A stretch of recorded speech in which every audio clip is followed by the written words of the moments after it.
So Claire, you were saying that on housing, public land's been gifted to developers. A lot of the left-wing parties and centre-left have kind of been proposing things like state housing bodies to build on public land and this kind of thing. Obviously, a lot of these parties are lower down on the list of candidates, very unlikely to be real power brokers in a new government. So how do you respond to how they are in their manifestos versus what might actually happen if they were ever to get into government? Yeah, I mean, look, the problem for smaller parties has been that they come out with these critiques of the system, and then if they go in and prop up Fianna Fáil or Fine Gael, as Labour and the Greens have done, and the Soc Dems have indicated that they might do, the problem is the result going to be any different? It isn't when you water down your policies to facilitate being in government. The truth is, in terms of housing, and there hasn't been a proper critique of this anywhere that I've seen, the Land Development Agency is NAMA Part 2. That's all it is. It's about abdicating our responsibility, the state's responsibility, to provide housing and handing that over lock, stock and barrel to private developers who are not necessarily people. In the main, a lot of these are private international global finance investment funds, and they're in it to make money, and that's fine. If people want to make money, that's grand, but that's not a strategy for building your housing policy on. And what we've seen in Ireland is the result of that. The first scheme that they delivered was in Shanganagh, where you had an affordable house which you'll never own, it's shared equity, for 335,000. Now that is the floor then, so that's not affordable. The actual cost of building a house is about 200 grand now, with maybe 20,000 for services on top of that. What used to happen, and what needs to happen again, is that the local authorities are empowered to build houses. Now they don't employ the men, but they put out the contract and builders build the houses, and that's what happens now. But the council should be the builder, not this private investment fund which is hiving off this money, because if it costs that for a house, 200 for the cost, 20 for the services, and we even give the builder 30,000. Why is any house costing more than 250,000? Because the middleman is taking a huge chunk out of it. And all that's on offer at the moment is more of that. In the Netherlands, we've 32% public housing. In Austria, in Denmark, it's 20%. And that doesn't mean just council housing, it means affordable housing for people. We should have a situation where public housing is available for all. Doesn't matter what income you earn. If you earn a bigger income, you pay higher rent, and that house is available for you, and then with affordable to buy. But I don't see any indication of that direction being fundamentally changed. And unless it is, we're going to have this catastrophic crisis that we have unfolding, which is knock-on to so many other areas. We see it in education, 134 teaching posts vacant in Dublin. Because the young teachers, they're permanent posts, they can't fill them because the teachers can't live and afford to live. So all the parents who've educated these teachers see them going to Dubai and Australia. They're worried that they'll never come back. And then the schools are bereft of the services. They're taking special needs teachers out of the special needs classes to fill the deficit. It's really chronically impacting on every part of our society, and we need to go back to public housing on public land as we did in the past.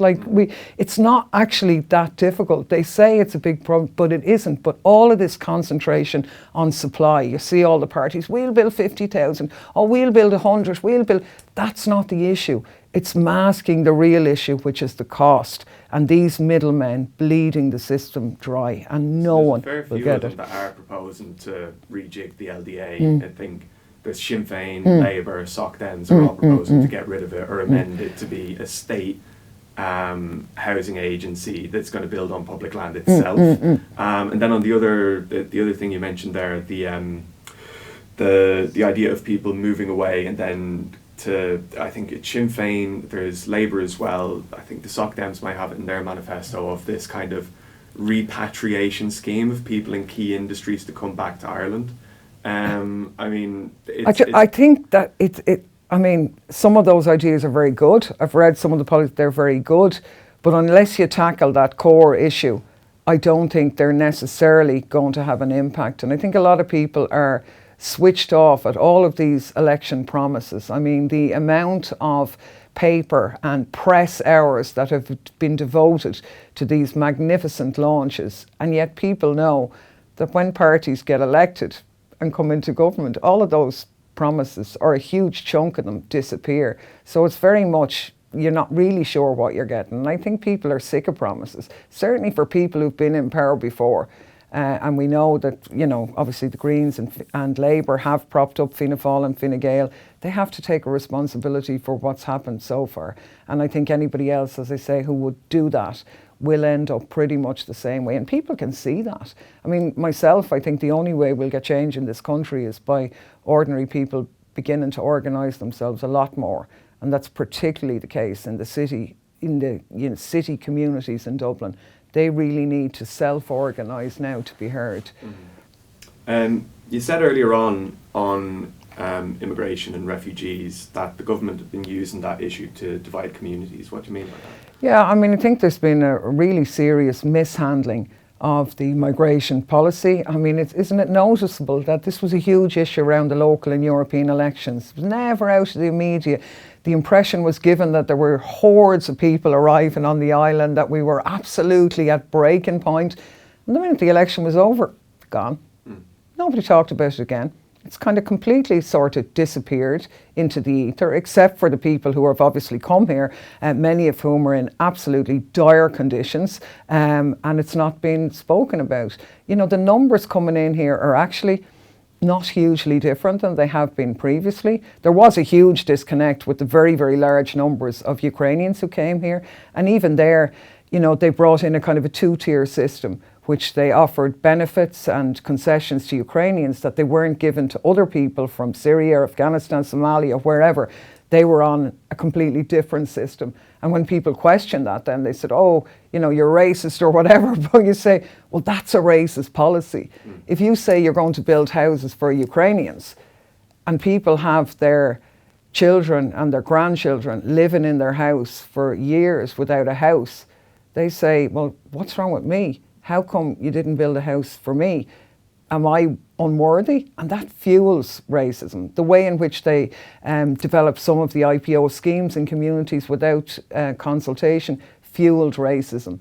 And I actually think it was a deliberate policy on the government, because during the locals and the Euros, nobody was talking about housing and the government's culpability in that, which is the key reason why we've accommodation crisis. They were all focused on refugees and migrants, which obviously created a very unsafe situation for many people in Ireland who are either born here and are of a different colour, or who work here legitimately in our hospitals or whatever, or who come here for a better life. And I think they played that card to divert attention from their own culpability. It's the old tactics of divide and rule, because the ordinary people who come here seeking refuge or a better life are no different than all of the Irish people who are around the world doing exactly the same thing. And we need workers here.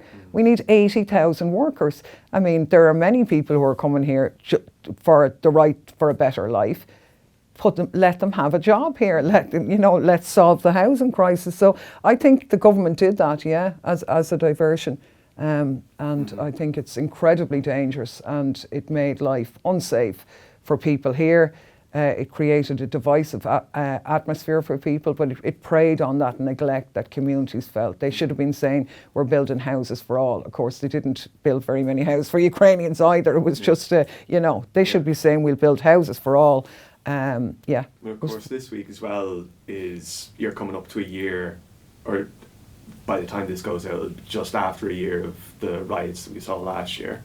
And I remember at the time looking at it, and then the days following, the line that was coming out from the government was more Gardaí on the streets. Now, of course, the event that people claim triggered the riots is obviously a tragedy and should be said, but to respond to what happened afterwards, to say, well, there's more Gardaí on the streets, I think it does leave that space open a small bit, right? Yeah. Oh, the more Gardaí on the streets thing is a favourite policy now of everybody, and there's no doubt about it. You only have to walk around Dublin. It's very neglected, it's got dirty, it's kind of, you feel that, and in working class communities they feel it even more than that.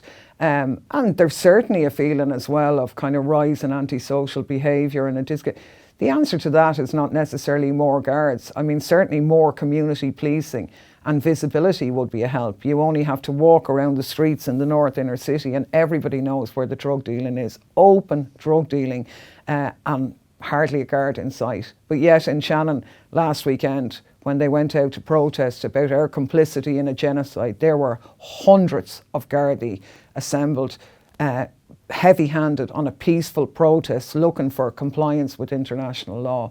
I mean, it's absolutely disgraceful, really, when we see the way in which the Gardaí is. So I'm not saying that's the problem of the ordinary Garda on the beat, but I think there's been a conscious decision by Garda management to abandon whole sections of communities. They're quite happy to have drug dealing and all that going on in those communities as long as they're contained there. And people really feel that. And I think we're at the verge now of seeing that communities in Dublin are beginning to realise that they need to organise in the way in which they did in the 80s, because there's nobody else going to come out to rescue or to help. They need to do that themselves. And when we see things like the farmers have huge clout in organising and pressurising government, I think communities need to do the same, because they need a lot more. They have been abandoned in terms of a lot of the schemes and the CE schemes and the community and voluntary sector, which does Trojan work in those communities. There are absolutely brilliant things going on, amazing work being done, but they're not getting the support of government in that. You mentioned Shannon there earlier on. Of course, yesterday the ICC issued arrest warrants for Benjamin Netanyahu and Yoav Gallant, as well as the leader of Hamas, who I think we're fairly confident he's been killed at some point recently. Just what's your reaction to the arrest warrants? Well, I suppose long overdue, about time. Where were you for the last year and a bit? But it should have to be the start. It's only the start. The idea that there's only 2 people criminally responsible is definitely not the case. This needs to go all the way to the tops of the US administration and to the European Union elites who have enabled and ensured that this genocide has continued. It couldn't have happened without them. It wouldn't have even started without them, to be honest. And unless it goes there, well then, you know, the ICC has a huge credibility problem, which it had anyway. It's sort of slightly rehabilitated itself, but the fact that the ICC, which is, you know, different than the ICJ, has taken this decision shows you how even they cannot stand over what's gone on there. But it must be deepened and it must be continued more. When you were an MEP, you were very outspoken about the onslaught of Palestine. Do you feel vindicated in any way by the decision now, or? I think it's a horrible word to use in this context, because it's just so tragic and unimaginable what humanity has allowed to continue there. It's not that it's the first genocide, but it is the first that's been openly declared and publicly carried out with full enabling by the global north, while the rest of the world watches. And Ireland has been part of that by the spiking of the dual-use goods sales to Israel since the genocide started, through allowing the overflights. I was, what's the word? I hate, you know, I was, you know, you're never happy or glad. They're the wrong words. They're not the words I'm looking for. I was honoured, or I can't think of the right word for this because it doesn't really fit, but it was my job to use that platform to highlight what was going on. I think I did it well, because people from Palestine and Lebanon and all over the world have been in contact, and all over Ireland and Europe, about how they were so glad that their voice and their opinion, which is not mentioned or articulated in the European mainstream at all, even though it's the views of the majority of people in Europe and probably in the US as well, but they don't often hear it in those centres of power. So it was an amazing opportunity to use it, and I'm very glad I did, but I'm very sorry that I had to, because, you know, humanity's future is up for grabs here. It's quite clear the West has decided that Israel is the harbinger of bonfiring international law and heralding in a world where might is right all over again. You, even before this last year of the most recent genocide, as you say, you were in Brussels. Banging the drum is probably not the right way to describe it, but you have been vocal on Palestine in Brussels for years now. How did it feel to be I suppose coming against a brick wall almost, that you're trying to spread awareness and spread, and I mean, you only need to look at social media to see how much reception by the wider public you've gotten for your stance on this. But how did it feel to be within that space and not kind of see the reciprocity of your view? Well, I suppose, politics is a bubble. It's becoming increasingly a bubble in Ireland, whereas there's a disconnect from those in power with the people on the ground. But in Brussels, multiply that by 100. They're in a complete bubble of self-vindication where they are they answer the tune of corporate interests, be it the military-industrial complex, big pharma, big agri. That's who they answer to. And they obviously tell them that they're doing a great job. And within that, in terms of foreign policy, you did have a lot of Zionists in the parliament.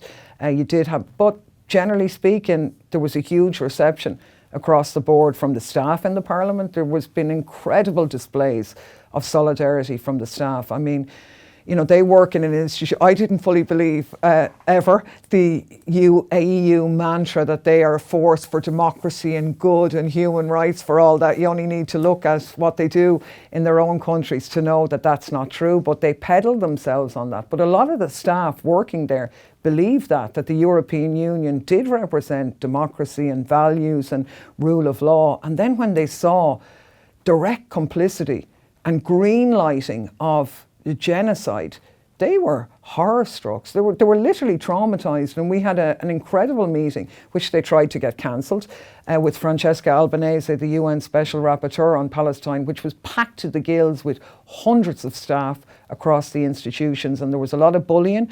A lot of staff of Palestinian origin lost, one man nearly lost 100 of his family there, and he worked in the institutions. Can you imagine working for an organisation and then hearing its leaders basically goading and continuing on that genocide? So you do it because you represent what's real, and that's a bubble, and they are the past. Like, Israel is finished after this. They have nowhere else to go, and it may not seem like that because the EU and the US have their backs at the moment, but I firmly believe that this is this generation's Vietnam. Things will never be the same after this, and a whole layer of young people and people who are older who never paid attention to this issue are not going to let it go until there is justice for Palestine and this issue is dealt with. It's absolutely tragic that it's happening at such a terrible cost and that still it continues, but it is the harbinger of a big change as well. So you have a job to do, you have a responsibility, and anywhere I got elected, I never saw it as an end in itself. People say, vote for me and I'll do this. That's nonsense. I would say vote for me and I will use the platform to shine a light on issues that other people are afraid to go to because of the media or whatever. A lot of people in politics, they spend their lives trying to get elected, and then when they get elected, they just want to stay there. So they don't want to offend anyone, they don't want to do anything, they walk down the middle of the road. Not interested in that. We had a job to do. We were able to use the platform to voice the real opinion of the majority of decent Europeans, Americans and people all over the world, because we look at things in a really Atlanticist way here in Ireland. Our media is really Western focused, but the majority of the world's population lives in countries who don't think like that, who have a different view. We never hear that reflected, and it doesn't mean that anyone is right and anyone is wrong, but dialogue and an exchange of views and treating people with respect, honour and difference and all of that is the only way forward. But unfortunately, the administration in the US and in the EU now is being hijacked by the military-industrial complex, which Micheál T said in a recent talk is the most dangerous organisation on the planet. Mm-hmm.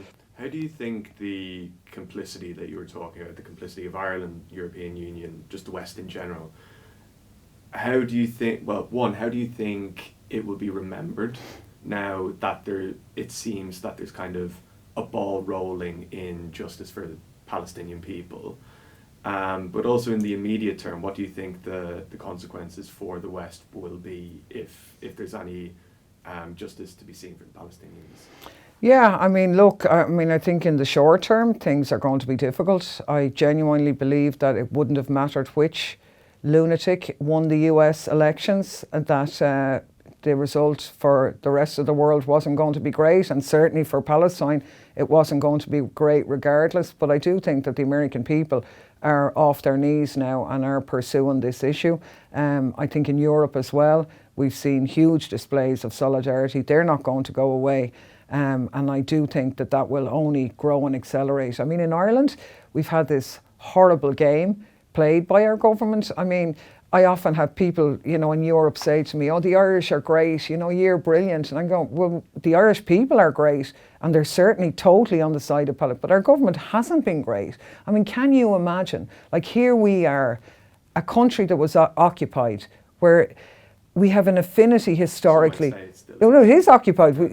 A country occupied, and that's the thing, who have an affinity with the global south, but very much in the global north camp. We're uniquely placed to play that role. And if we had played that role, it would be a beacon everywhere else. Instead, we were coattailing. Even Spain and Belgium and Slovenia were better than Ireland. I mean, we should have been pushing for action. I mean, think about it. In 1982, Margaret Thatcher and Ronald Reagan, arch pro-Israelis, imposed an arms embargo on Israel.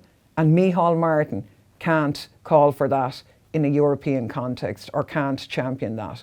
What have we come to? Green governments across Europe arming a genocide when Thatcher and Reagan imposed an arms embargo for something which was terrible, but far less than this. It shows how much the world has gone in a really dangerous direction. So I think that fallout is definitely something that we need to look at, and will play itself out as we move forward. But there's no way around it. Like, the movement that is on the streets has to be toughened up. The BDS, the whole isolation of Israel, in the way in which ordinary people did it with South Africa, because it wasn't governments. I mean, they talk about the Dun strike here.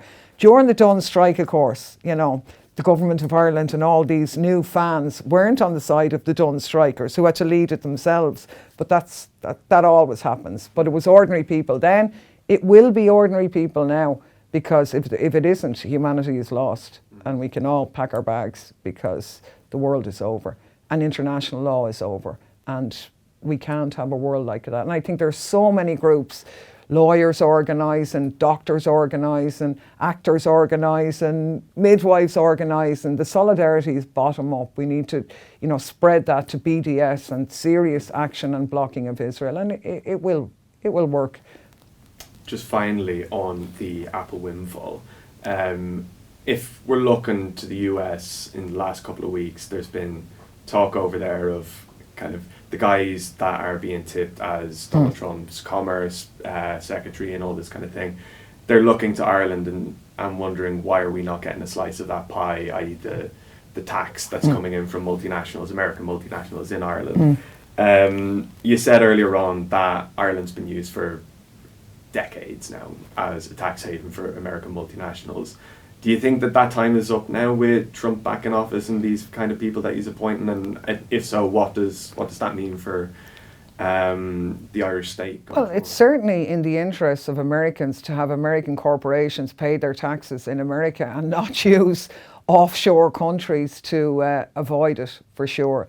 And we've peddled that too long, way too long. And I think that day is up. It's not a basis for an appropriate economic policy for a country. If you look back over the years in the foundation of this state, when we hadn't a fraction of the money, there was a vision there. The ESB was developed, Aer Lingus was developed, state companies which created work, decent conditions, and provided important public services, and they made money and they were commercially successful as well. We need to rely on our own well-being. We never really developed a proper manufacturing base in this country, yet there are so many talented people. Our people are all over the world doing amazing things at the coalface of so much. They could be doing that at home if the conditions were right as well. But the idea of relying on foreign multinationals, that day was always going to come at some stage, because a lot of the Europeans don't like it. They'd be absolutely apoplectic about it. Ireland isn't the only one, of course. The Netherlands and a few others, Cyprus and all that. There's a few of them in on the act, but you know, you can only do that for so long. And obviously they have provided some jobs, some well-paid jobs for sure. And, you know, I do think there is a strong reason why some of the multinationals operate here, not just tax purposes for sure. Like our expertise in the whole areas, the Googles and the Facebooks and all of these, we have an expertise now in Ireland, we have an English speaking population. We should be proud of what we can do. We don't have to undersell ourselves or rely on just a cheap tax system for it. We've good people, we do a good job, we've a talented educated workforce, we're linked in with the EU market. We can do a lot more, you know. But I do think, yes, definitely Donald Trump will cause problems for the Irish government's consistent policy and failure to develop our proper manufacturing and economic base here. And at the end of the day, you can only rely on yourself, really, and your own country. And we should be doing that bottom-up development. We should be helping many of the people with small businesses who have really good ideas to get stuff off the ground. We should be helping our restaurants that are closing, who are offering a good service and something decent to do, you know, who are crippled here, but we don't. And yet we've never had as much money in the country, ever. And consumer spending has never really recovered from the austerity years. And now it's still on the floor. How could that be when the top figures are so good? So we need to address that for sure.